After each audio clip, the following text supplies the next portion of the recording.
Welcome back. This is another chapter of my grandmother's life. And as you can see, I'm still at the PGA Omni. I thought it's such a beautiful location. Let's do another chapter. So here we go. Last time, Julie endured frightening isolation of a year-long stay due to diphtheria. In this next chapter, TB strikes. The family faces another long fight with disease. Alex's brother, Julius, was a frequent visitor to the West Road home. Whenever he would come, he would stop at the corner gas station and store to buy ice cream for the four youngsters. Needless to say, he was always welcome. Little did they know he was infected with TB.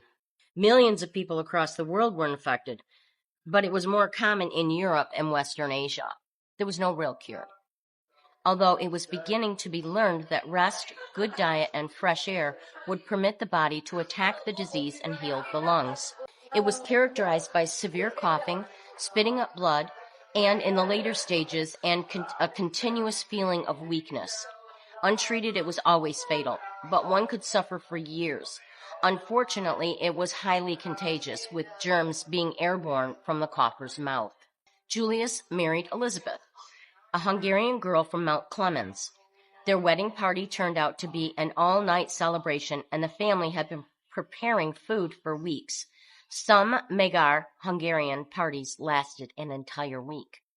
At last, he was bedridden, and Elizabeth nursed him for months. When the end seemed near, she summoned the whole family to come see him for the last time. They stood around his bed, shocked by his emaciation. He was racked by coughing spells that produced fresh blood. He certainly should have been in a hospital, but laws were still lax concerning communicable diseases, and he was allowed to sign himself out of Elizabeth's care.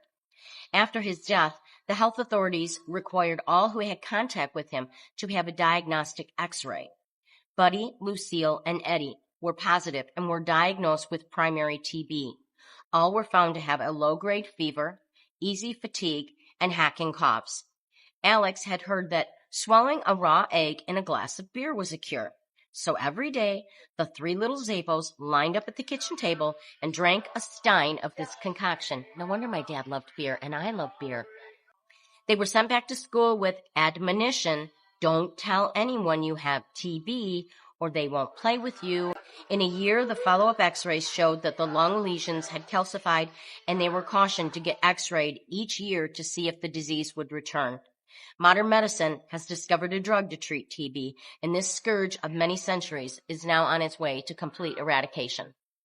These three children were also infected with rheumatic fever, complaining of fatigue and joint pains, but they were told they were suffering from growing pains and that all kids had them. But it was more serious, and all suffered mitral valve damage and heart murmurs. Some days they were too ill to attend school. Apparently, good food, fresh air, and family love were cures for this too, but the effects lingered on. These were hard years for the family, but their strength and their love carried them through. Thank you for listening. I'll be back soon with Chapter 11. And if there's any chapters that you've missed, I've created a playlist called My Grandmother's Life.